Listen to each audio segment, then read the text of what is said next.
wish I could have had a bit or two on that, I tell you. I know you're seeing this pink tie and you're saying to yourself, some of you are,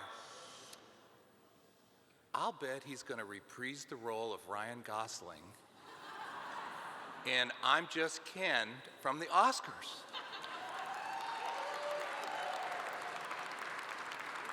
I'm sorry to disappoint you. But thank you, Abigail.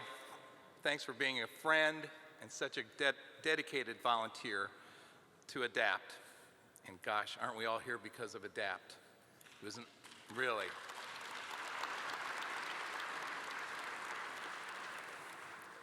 It's an honor to be back with all of you. I'm proud to be associated with ADAPT, with Eddie. Love you, Eddie. And to this organization, which is a premier disability organization across the United States, one of the very finest and one of the very best.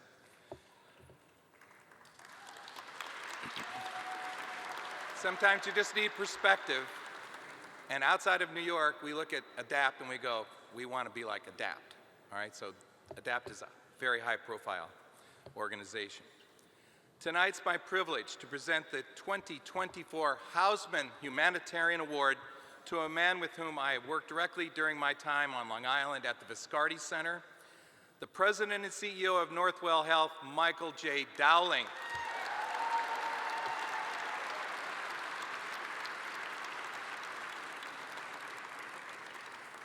As most of you know, Northwell Health System is the largest private employer in New York State with over 70,000 employees and has expanded into 12 different states. No small feat whatsoever.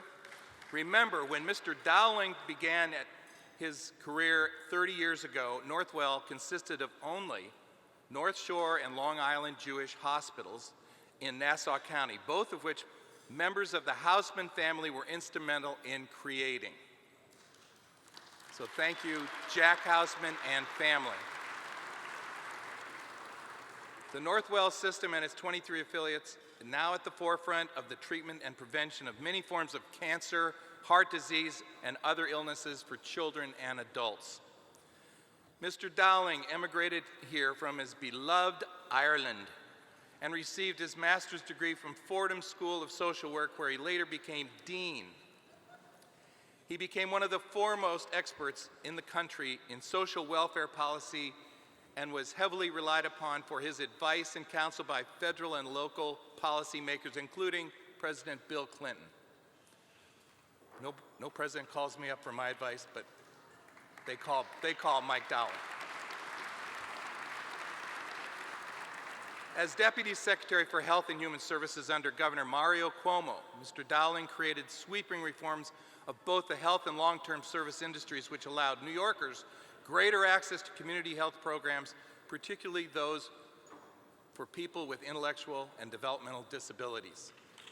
That's who we serve. As Commissioner of Social Services, he orchestrated the department's merger with the Department of Health to ensure that the health and long-term care communities were tied together in a seamless effort without duplicating or expending unnecessary dollars.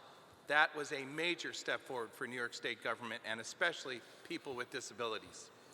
In 2011, yes, it deserves a round of applause. Ever tried to merge two state departments? Can you imagine that? The resistance of that would be something else. In 2011, Mr. Dowling was appointed by Governor Andrew Cuomo as chair of the inaugural Medicaid redesign team, a group of which featured our own CEO, Ed Matthews. This group created 70 individual proposals that increased access for many people who had fallen through the cracks and streamlined payments for many Medicaid service providers, as well as, you'll remember, Mr. Dowling was at Governor Cuomo's side during the height of the COVID crisis, leading the way, helping New Yorkers protect themselves, as well as ensuring Northwell was at the forefront of treatment and research to arrest the severity of this deadly infection that claimed so many lives. That was not long ago. To this day, he is working with so many providers of care for New Yorkers with developmental disabilities as well as mental health needs. He has written extensively on the public and private partnerships necessary to improve cross-systems partnerships necessary for effective care and treatment, as well as public policy reforms necessary for long-term improvements in population health. Lately, he has asked for a call to action on gun violence. Amen. Thank you, Michael. And convened Northwell Health's Gun Violence Prevention Forum, calling it an urgent public health crisis.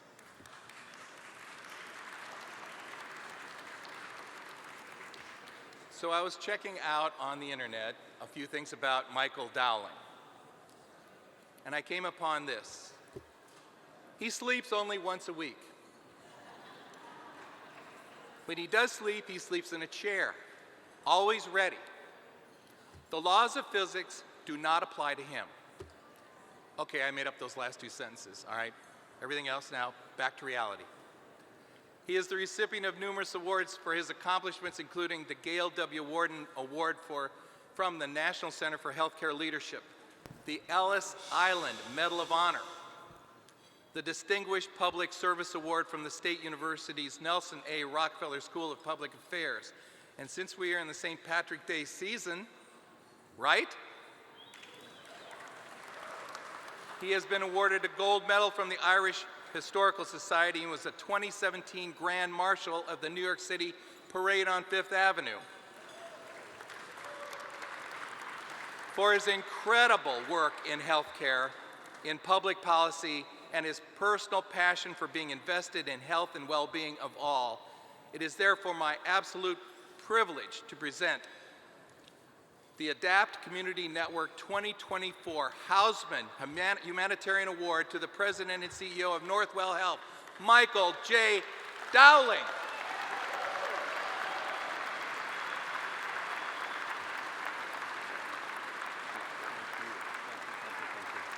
You're going to get this award. Thank you very, very, very much. And let me just first begin by congratulating Craig Lindsay and obviously my good friend John Ledecky. An unbelievably caring, compassionate leader in our community. Absolutely a pleasure to know him. And he influences positively everybody that comes in contact with him. I also want to say best wishes and best of health to a good old friend, Ed Matthews.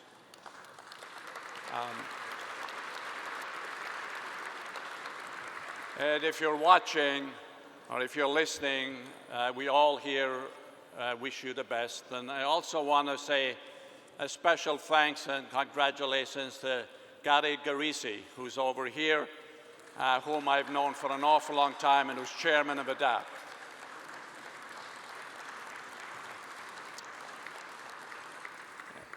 And just a few other brief comments, since I know it's the end of the evening. The whole community of ADAPT and all of the workers, all of the families, the staff and the leadership do extraordinary work, something that we should all be extremely proud of, because what they do each and every day is absolutely extraordinary. And just for a moment, for everybody in the room, I would just ask you to reflect, just for a second, how fortunate we all are. Sometimes we don't fully recognize it, but in this room tonight, we're a member of a community of people who care about what kind of a community we build, who care about what kind of a future our kids have, all kids, irrespective of circumstance. You are part of a community that promotes understanding, promotes acceptance, promotes respect, promotes decency. You, because you are here and because of your commitment, you're getting thousands of other people to adapt their perspective about people with disabilities. We are showing the way about what's possible.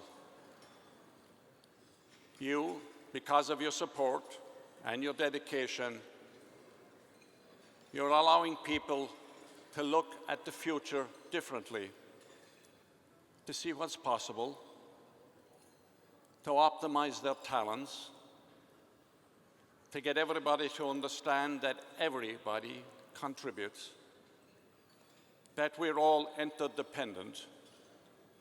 When one part of our community suffers, we all suffer. We, in the world that we live in today, need that understanding of acceptability, inclusiveness, more than ever before. We, collectively, help those who are less fortunate, help those who have extraordinary potential, but all they need is a little help.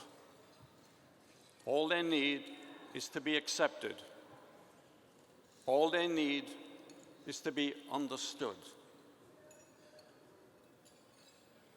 And our responsibility, which is extraordinary. Everybody here holds major leadership positions pretty much in multiple organizations. What we do with that influence is what's important. What do we leave behind? What hope do we give to those who today in many cases see no hope? Think of the kids in that video a few moments ago. Because of the work of ADAPT, the ADAPT community, and because of you, the supportive community, these kids are looking out over the horizon now, and they see possibility. They see opportunity. They see hope. We give oxygen to hope. We allow them to think about what they can and will become.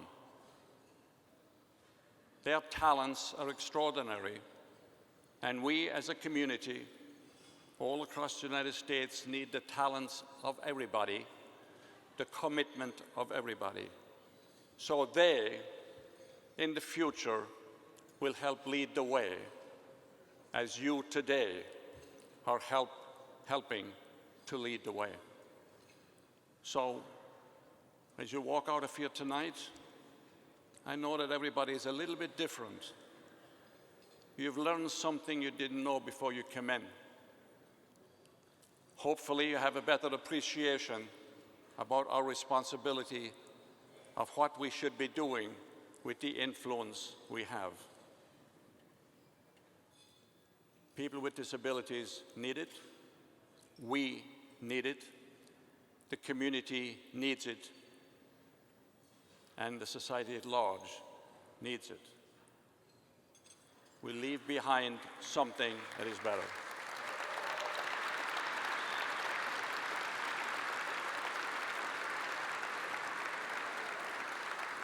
And I'll end with a quote that I like, which I think we all should be thinking about on a regular basis. It says, "Do not follow where the path may lead. Go instead where there is no path, and leave a trail. Leave a trail of hope for people like the people you saw in the video. We are building better futures." Thank you so much.